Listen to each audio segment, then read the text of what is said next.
It's September, and in this month's film we're focusing on fallow buck. Once again, I'm with my fellow Capreolus Club member James Schneider. We stalk into a group of fallow and cull out not one but two prickets from the herd. This month we're returning to our favoured fallow ground just 40 minutes from the City of London.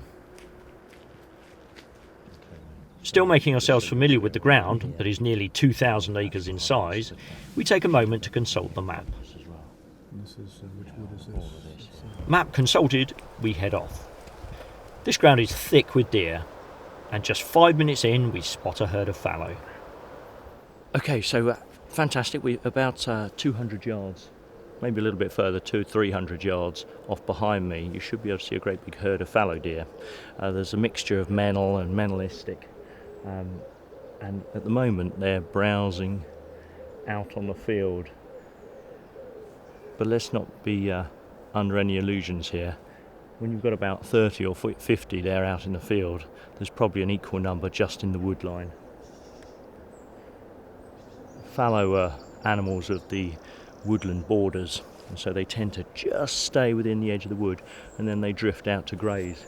So what we're going to do, we've got a breeze that is just coming in my face here now, I can feel it, and I'm slightly towards them. So if we duck round here, come around here to my right effectively, and then drop into the wood, hopefully we'll be in with a shot. With a plan in mind, James and I start to make some ground. Okay, so we're getting a little bit closer now. Probably about 250 yards up in front of us, great big herd, just on the edge of the wood. Now they're still pretty rangy, and we've got some nice flat ground here. So what I think we're going to do is James and I are going to move forward. We're going to get James on the bipod. It's a bit of a rangy shot. We want to get the most stable shooting position possible.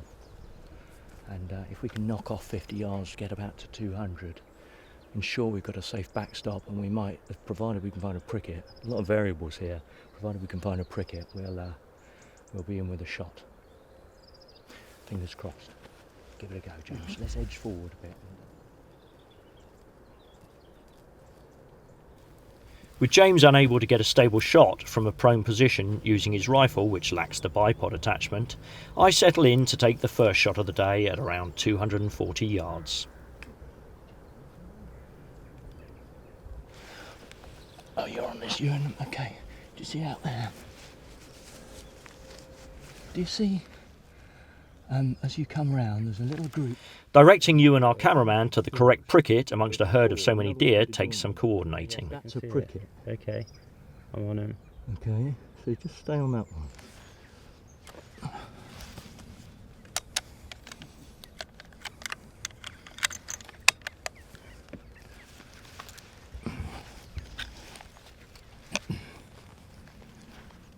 In addition to the fallow, we also noticed two muntjac racing around the far field. And the muntjac are in the background. Yeah, he moved off to the right, so just stay on him.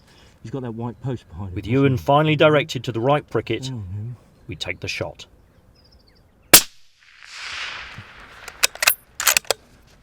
The pricket makes a dash for the wood line, but from the sound of a solid strike, I'm reassured that it's a dead deer running.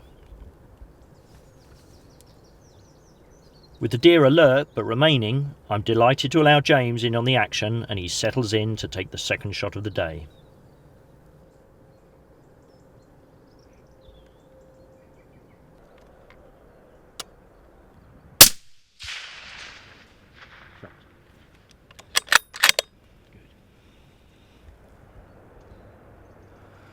Okay, James, well, I was spotting for you on your shot. I think you got a good solid strike, and using the binoculars, it looked pretty good to me. How do you feel about it? I feel very good about it. I think it's bang on, just over 200 yards. One thing I like about the scope is that illuminated reticule that they put on there. Yeah, you know, that was great. You get a little red dot. Red dot, especially when you get some flat light like today. It really helps to bring out, accentuate where you're placing. Yeah, well, the shot, reticules on this are so fine, aren't they? And then if you've got that little red dot and you can adjust the, the brightness, then spot on.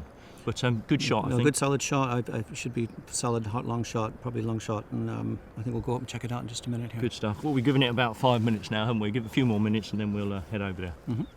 After a short wait, we set off to find our animals.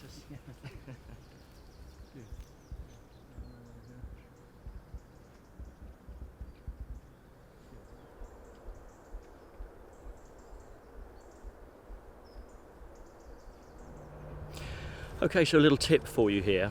Now we're at the spot where James shot his animal, and that's really what you need to do every time, especially when your animal comes off a field and disappears into woodland, because what we're trying to do effectively is we look for a blood trail, and then we can follow that blood trail and recover our animal.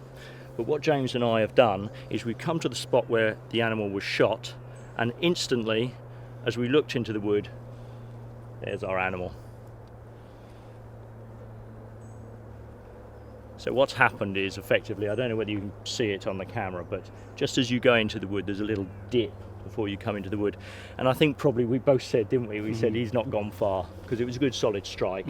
And just as it went into the wood, it was kind of stumbling straight away, wasn't it? And I think probably that dip, coming across that dip just is enough to sap their energy, and then they're stumbling by the time come out with it. And that one's probably not made more than, what, 20 yards? 20 yards. I was going to say the dip probably saved another 50, 60 yard run. So May well have done. Yeah, you're right. Yeah, good shooting, mate. Well Thanks, done. mate. It looks absolutely stationary, so we'll go up and have a little look and double check. let's go do the test.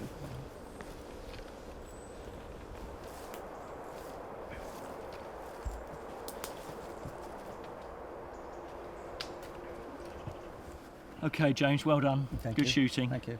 Okay, so we got our fallow deer here, and do you remember what I was saying earlier about needing a good pair of optics? Because when we're looking at a herd like that, this is what we're looking for. It's not much. You've got like a couple, 2 or 3 inches in this case, maximum of antler growth.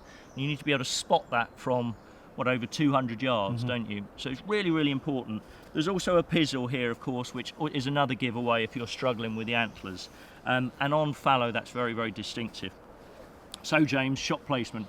You said you were going for a heart-lung shot. Correct. I think that's exactly what you've done. The animal was quartering just a tiny bit here, so its face, it was turning to go into the wood. So actually we've got our entry wound here. So let's see where that exit wound has come out, shall we?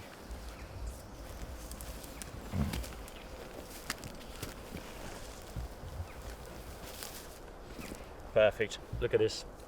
So you can see here, look, and that's our exit wound here.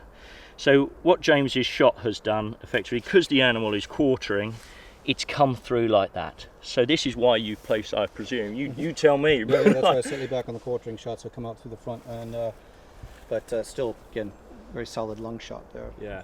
So you've just effectively what you've done, James, is you've tucked your shot just a little bit further back, haven't you? Exactly. Did you do that instinctively? Instinctively, yeah, because when it quarters on like that, you know it's gonna it's about how the exit's going to be as well, and you don't want to be too far back so that you actually end up accidentally gut shotting it. Hope you guys understand that. So effectively, what James is saying is, if he'd taken a shot which was a typical heart-lung shot, i.e. just coming up that front leg, you're going to just clip the shoulder if it's quartering away from you. So when it's quartering away, you have to come back a little bit on your shot so that the bullet travels straight through the heart and lung area, and that's what it's done. So it's travelled from back here and then straight through the chest cavity, and that's why we've had such a good strong bleed. And the bubbles indicate also the lung shot as Yeah, well, perfect. Absolutely right. It's bubbling away there, isn't it? Nice frothy blood. So we know we've hit absolutely spot on. Well done, mate. Really good shot. At 200 yards, spot on. Thank you. Well done. All right. Thank you. With James's animal recovered, we then set off to look for mine. With a blood trail quickly found, it's not more than a few minutes before we retrieve our second deer of the day. Okay, so I think I might be in for a little bit of stick here. James, what do you think of my shot placement? Well, you were far out, so I mean you were well over 200 plus yards at the 230 or 230 plus. 236, James. 236. Because you know these things. I'm not going to let you sort of take a metre off me. So as we saw in the one that I put down, with a quartering shot I came through, it looks like you've just nicked the front here and you've taken the leg. So if we turn this over and take a look at the exit one here. Yeah, we can see this is broken already, can't we? See. Now what you've done though, you've come through, taken the leg out. However, in doing so, it looks like you have clipped the lung, which is what actually put it down. Yeah. But again, a difficult shot. I think it was quartering on as well, wasn't it? Yeah.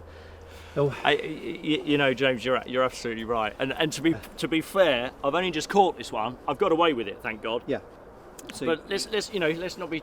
The thing is, when we're looking at this, 236 yards, getting a bit rangy, and this is why we've got to be careful. Even off the bipod, I mean, we're nice and stable, and this is why it's so important to have a good stable rest, because at 236 yards, good job it's in the forequarters here, but I have only caught him just about, and he's done a dash of, I suppose from out in the field there, that must be a good 50, 70 yards, something like that. Yeah, and the danger is, of course, if you clip them forward, you don't hit along or anything, then you've got a broken leg, you've got a wounded animal, and we've got a very long day ahead as we try to track that beast down. So, one other thing to point out here, which is interesting to see coming on as we get into approaching the rut in October, and it's out early September, is this here. You start to see the development of the Adam's apple. Yeah. And the fallow during the rut are notorious for a very deep belching sound that they make in the wood, which is how they establish territory and keep the harem going. So it's interesting to see on these younger prickets now, as their testosterone starts to kick in with the changing of the season, to see the Adam's apple starting to come on. Gets very, very pronounced in fallow deer, doesn't it? Yeah. And So in the master bucks, I mean, it's really huge. So by late distinctive. It's October, like an apple, isn't it? when the rut is fully on, the big master bucks will have it. Looks like literally. Yeah, and a great deal more thickness through the neck as well, instead of these prickets.